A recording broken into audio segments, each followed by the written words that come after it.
네, 우리나라에서 처음으로 지카 바이러스 감염자가 발생했습니다. 업무차 브라질에 방문했다가 귀국한 40대 남성이 오늘 오전 6시 지카 바이러스 확진 판정을 받은 건데요. 다행히 현재는 회복 단계에 있고요. 건강 상태도 양호하다고 합니다. 지카 바이러스가 더 이상 확산될 가능성은 없는지 이상원 질병관리본부 중앙역학조사지원단장 연결해서 이야기 나눠보겠습니다. 단장님 나와 계십니까?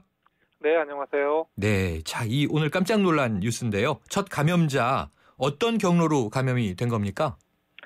예, 지금 저희가 조사한 바에 따르면 이 환자분께서는 이제 브라질 중에서도 좀 비교적 환자 발생이 많았던 지역에서 좀 일을 하셨던 것 같고요. 네.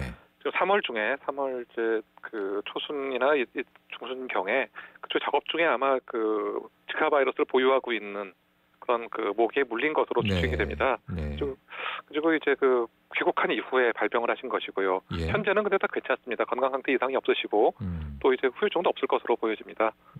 그러면은 이제 과정은 브라질에서 현지에서 지카 네. 바이러스 매개체로 알려진 흰줄 순모기에 물린 것으로 지금 추정이 되는 거고요. 브라질은 흰줄 순모기가 아니고요. 네네.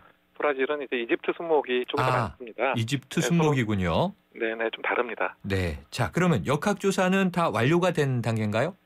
남아있는 조사는 없습니까? 지금 현재 본인에 대한 역학조사는 마치고 그다음에 이분의 임상 경과를 관찰하고 있는 중입니다. 네. 지금 이제 실질적인 것은 거의 다 마쳤다고 할 수 있고 나머지는 이제 이분의 경과 관찰을 보고 있는 것이기 때문에 네. 이제 거의 첫 케이스에는 조사는 종료 단계라고 보시면 되겠습니다. 종료 단계다 이렇게 말씀 네네. 주셨어요. 그런데 조금 전에 이 속보로 나온 걸 보면 첫 번째 진료가 있었는데 놓쳤다. 그래서 마치 좀 지난해 우리가 메르스에 많이 놀라지 않았습니까? 네네. 그래서 이제 또 방역 체계에 대해서 조금 우려가 나오고 있는데요. 처음 네. 방문했던 병원에서 그냥 돌려보내는 바람에 최초 증상이 나타나고도 4일간 방치됐다. 이런 이야기인데 방역 체계 어떻게 보세요?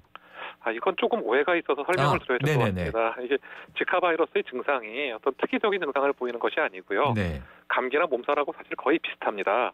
그래서 네. 이제 첫 번째 방문하셨을 때 병원의 의사 선생님도 이제 이분을 갖다가 이제 곧장 지카로서 진단하기는 어려웠고 네. 몸살이나 위장관염으로 진단하셨던 그런 기록이 남아 있어요. 네. 근데 그러다가 며칠 지난 다음에 다시 재진을 해보니까 그때는 피부에 발진 같은 것들이 나타나기 때문에 네. 며칠 후에 그거를 본 다음에 그때서야 이제 지카를 의심할 수 있었던 거였거든요. 네. 그러니까 이게 질병을 임상적으로 진단하는 한계에 기인했던 것이 더 큰 네. 이유였지 다른 건 아니었다고 봅니다. 지금 의료기관에는 지카에 대한 신고라든가 진단에 대해서 굉장히 많은 지침들이 나가 있고 네. 또 대부분 잘 이해하고 계십니다. 그럼 방역 체계가 뚫린 것은 아니고 자연스러운 단계였다 이렇게 말씀 주셨고요. 네, 그렇습니다. 네. 오해를 좀 이제 풀 필요가 있다 그랬는데 그럼 네. 이제 우리 국민들에게 좀 정보가 필요하겠죠. 네, 이 남성의 경우를 보니까 지난 11일에 입국을 했고 오늘 오전 6시에 확진 판정을 받았는데 이 지카 바이러스가 보통 한 며칠 정도 잠복기가 있고 주요 증상은 어떤지 좀 알려주세요. 잠복기는 이틀에서 14일 정도 네. 됐겠고요. 그다음에 증상이라고 하는 게 이제 특별한 게 아니고 발진이 있고 네. 근육통, 관절통 이렇게 좀 평범한 증상입니다. 네. 또 이제 눈에 결막염이 생길 수도 있고요. 또 이런 증상으로 나타납니다. 네. 자, 지난해 이제 메르스와 자꾸 비교가 되는 건데요.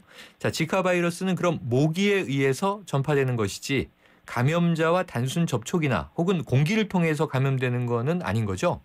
절대 아니고요. 세계에서 그렇게 감염된 사례도 없습니다. 네. 그러면은 오직 이제 매개체에 의한 이 전염. 네. 그런데 이 성접촉을 통해서 전염될 가능성 이것은 어느 정도 되는 건가요?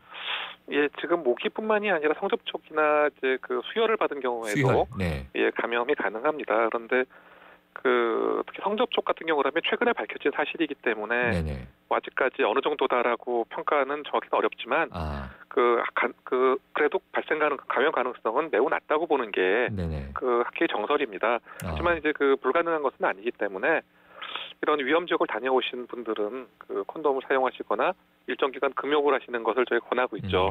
네네, 그렇군요. 그러니까 예. 사례는 있기 때문에 가능성은 있다. 하지만 예, 낮을 것으로 추정하는 단계다 이렇게 말씀 주셨고요. 네. 자, 그럼 지금으로서 이 지카 바이러스 치료제나 예방 접종 백신이 없다라고 이제 들어서 그게 좀 걱정인데요. 감염자가 감염이 되면 어떤 치료를 받게 되나요? 이건 뭐 의학적으로 대증 치료라고 얘기를 할 수 있는데요. 네네.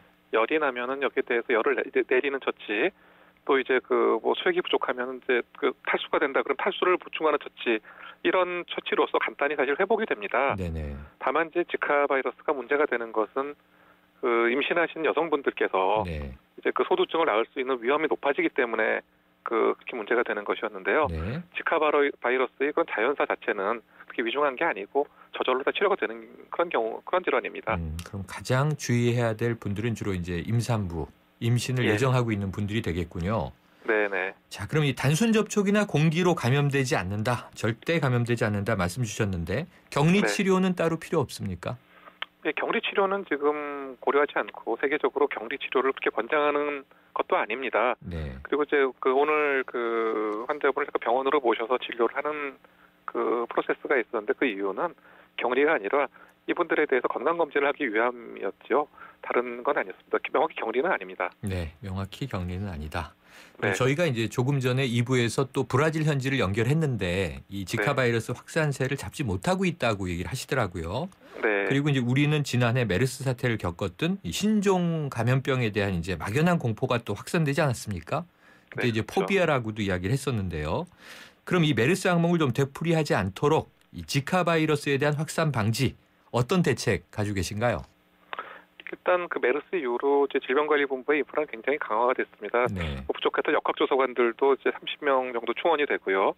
또 24시간 그 상황 모니터링을 하는 이런 시스템도 갖춰졌기 때문에 아마 메르스하고는 비교할 수 없을 만큼 이제 인프라는 잘 되어 있는 이런 상황입니다. 네. 또 지카 바이러스가 지금 국내에 도착할 가능성은 낮지만 네. 그래도 사전 예방을 철저하게 하기 위해서 올해 같은 경우라면 조기 모기 방제 대책, 그 모기를 빨리 살충하는 이런 그 전국적인 대책을 마련하고 있는 중입니다. 네. 때문에 이제 지금 이제 그 앞으로도 외국에서 가끔 이렇게 그 감염되신 분들이 들어올 수는 있지만 이것으로 인해서 국내에서 토착화에 이르지는 않을 것으로 이렇게 생각을 하고 있습니다. 네. 자, 이제 인프라도 지난해에 비해서 많이 확충되었다.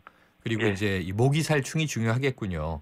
네, 그렇죠. 그런데 이 첫 감염자의 경우에 이게 또 재차 질문을 드리는 거지만 브라질에 다녀왔음에도 불구하고 독일을 경유했기 때문에 입국 네. 당시에 발열 검사를 하지 않았다. 이제 이런 또 내용이 네. 나왔어요. 네. 그럼 위험국에 이 경유해서 다녀온 분들을 일일이 파악할 수 없다면 이 예. 공항이나 출입국장에 열화상 진단 카메라와 같은 이런 검역 장비가 필요한 거 아니냐 이런 문제도 제기되던데 이거 맞는 건가요? 그래서 이거는 좀 그렇게 하기 어려운 게 네. 이 지카 바이러스 같은 경우라면 80%가 증상이 없이 감염되는 경우가 있습니다. 네. 그러니까 설령 감염이 됐다 그래도 이런 분들이 오실 때는 열화상 카메라에 잡히지가 않죠. 네. 그래서 이제 그 모기 방제 대책이 중요한 것이고 혹시라도 이제 증상이 있는 분들, 또 해외 갔다 오신 분들은 위험을 회피하면 됩니다. 네. 그러니까 그 한 달 동안은 헌혈을 하지 않으시면 되고 네. 성접촉이라든가 이런 쪽에 대해서 주의하시는 이런 쪽을 이제 주의를 기울여 주신다면은 네. 그 우리나라에서 상당히 많은 그런 그 방어 효과가 있을 거로 보여집니다. 네. 자, 단장님, 그럼 끝으로 이 국민들이 네. 좀 참여할 수 있는 행동 수칙 좀 알려주시죠. 네, 지금 뭐 단지 지카뿐만이 아니라 모기를 이제 그 물리는 게 별로 좋은 일은 아니기 때문에 네. 이제 특히 모기에 물리지 않도록 좀 조심해야 되는데요. 이제 몇 가지만 당부드리면 이제 그 위험 지역에 가시는 분들은 특히 임신부는 이제 그 가시는 걸 좀 자제하셔야 되고 네. 또 피치 못하게 여행을 가시는 분들은 그 방충망이나 또는 모기장이 있는 숙소에서 주무시기를 권해드립니다. 네. 그리고 또 외출하실 때는 이제 그 긴 팔 웃옷을 입으시는 것, 그리고 항상 그 모기 퇴치제를 뿌리고 다니시는 것, 이런 거를 좀 당부드리고 네. 그다음에 이제 그 귀국하신 다음에 또 증상이 있으시면 바로 보건당국에 신고해 주시면 큰 도움이 될 것 같습니다. 네. 그런데 또 올해 이제 리우 올림픽이 있어서 선수단과 이제 뭐 응원단, 관광객 많이 다녀오실 것 같아서 걱정이긴 한데 1년 내내 좀 잘 방제를 해야 될 것 같습니다. 오늘 말씀 감사합니다. 네, 감사합니다. 지금까지 이상원 질병관리본부 중앙역학조사지원단장이었습니다.